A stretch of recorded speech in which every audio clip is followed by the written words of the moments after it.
tayo ay maglilipat ng ating mga aglonema. Ayan, hindi na siya maganda dyan. Oh. Ito, naglegi na siya. Tapos tumabingi na sila.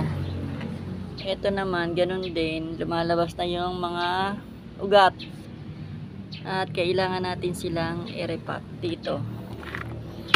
Ilalagay natin dito sa mas malaking paso. Ayan sila. Tingnan tayo sa kabila. Maganda siya. Ito ay mga aglonema na bigay ni Sis Arlene po daw. Malalaki na sila, Sis Arlene. Kaya ililipat ko na doon sa mas malaking pot. Yan o. Ganda o. Yan. Ito nga pala yung nagustuhan ni Sis Weng. At yun daw ay kanya na. Yung maliit. Kaya naman, ibubukod na natin yung maliit. Ito pa yung isa. Hindi ko alam yung mga ano nila ha, mga ID nila. Pero ito, parang variety ng boxer. Ito, di ko alam. Ganda din niya. Yan, re-repat muna natin.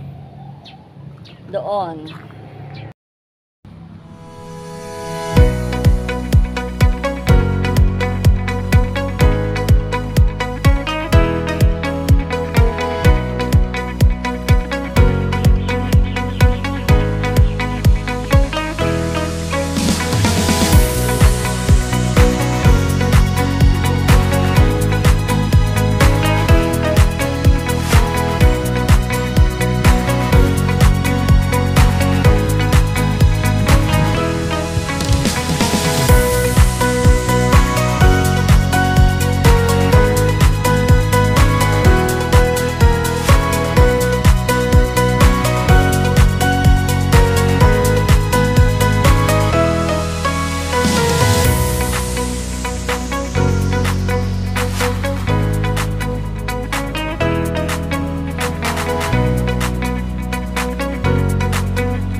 Tapos, ito, yung kay Sis Weng, na-separate ko na. Ito ko lang muna nilagay sa isang cup ng scramble. Ito na lang siya. At ito, itatanim ko din siya ng solo kasi ibang variety din to. Parang ito yung anak ng Big Roy dati na hindi ko maalaman kung nasan yung inahin nito. Pero buti may sumibol na isa. Ito yung iba pa to dito sa mga nandito. Alam ko to yung Big Roy, anak ng Big Roy.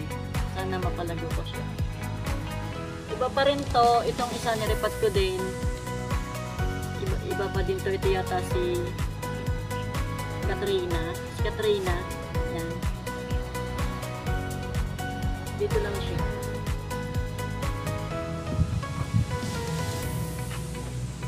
Papalitan ko lang yung lupa nito.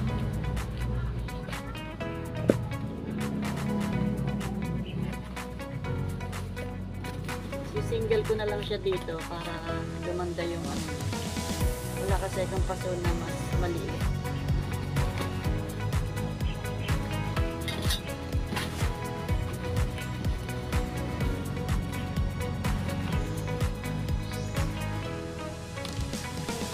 Ito muna siya dadamihin na ano.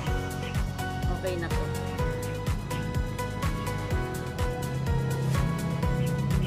Para lang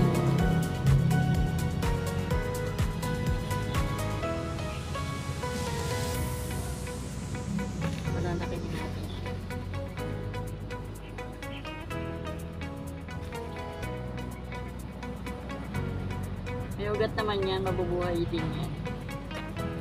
Wala kasing mas maliit na paso. Yan, pag nakabili tayo ng paso, lilipat ko siya sa maliit na paso. At dito, may ilalagay pa rin tayo.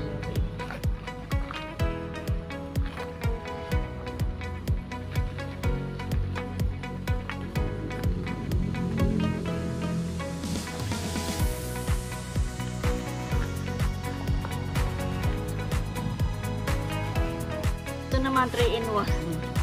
Ililipat ko tong isang San Francisco dito. Maganda naman ang San Francisco na to. Tinira ko talaga itong isa na to. Ayan, naalisin ko na siya dito kasi ang liit na niya. Ang liit niya dito. Tanggalin ko lang dito.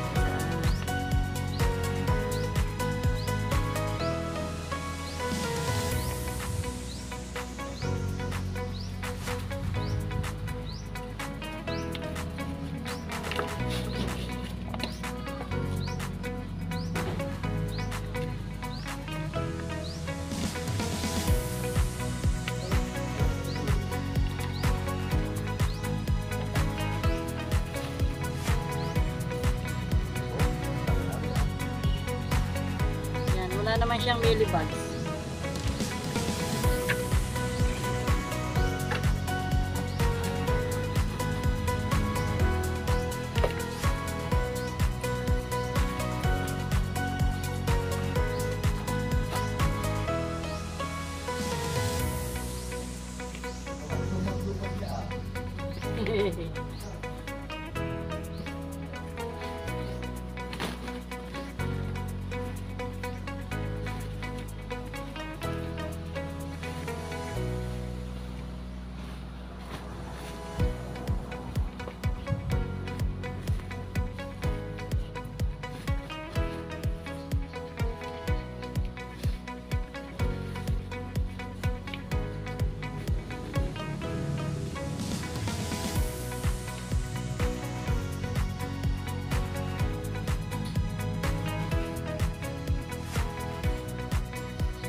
Ayan, dito ko nilagay yung ating San Francisco.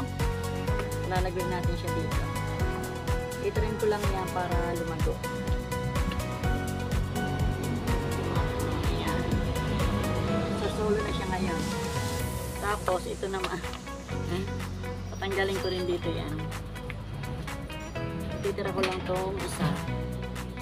Dito naman siya sa kabila.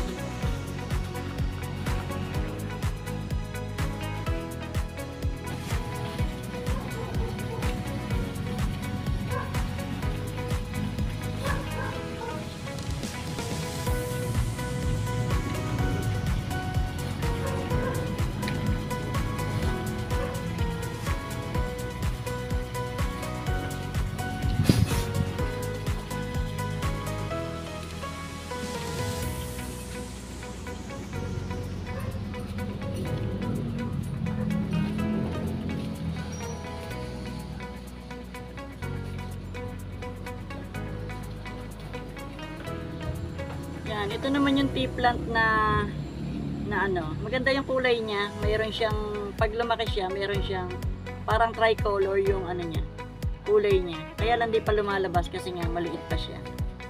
Yan. Galing to dun sa sa Calleruega.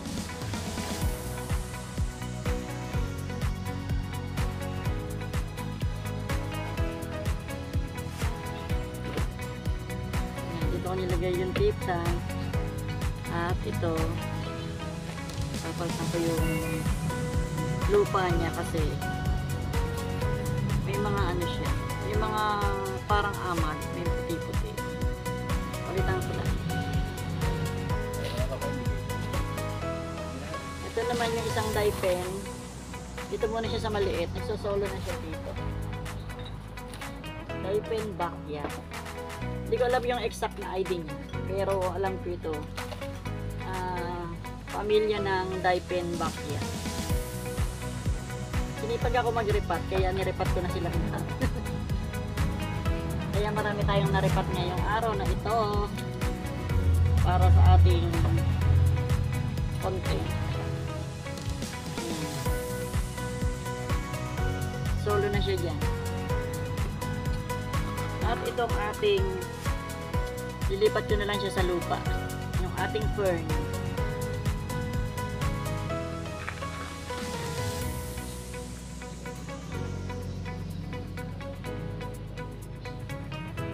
Ayan, may naripat pa din ako ng isang dahil malaki na yung ating Forever Rich. Ayan, nilipat ko siya dito sa, kasi dito siya sa maliit. Nagpalit ko silang dalawa kasi maliit pa naman siya. Dito, nilipat ko yung Forever Rich. Tama lang siya dito. Para bumilis yung kanyang paglaki. Ayan, maganda pa naman siya. Pero ang ganda ng nito, variegated. Yung na kay Sisway. Ayun, hihingi tayo kay Sisway. Variegated na Forever Rich.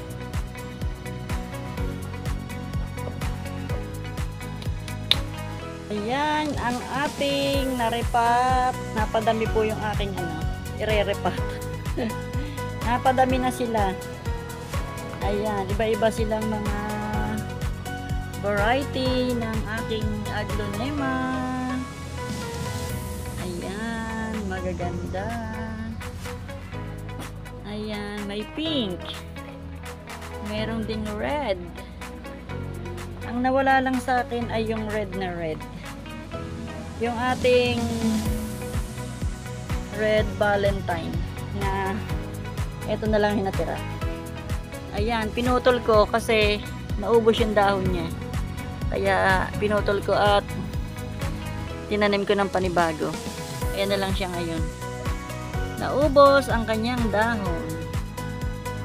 Ayan, bye-bye na for today's video. Repotting my aglonema.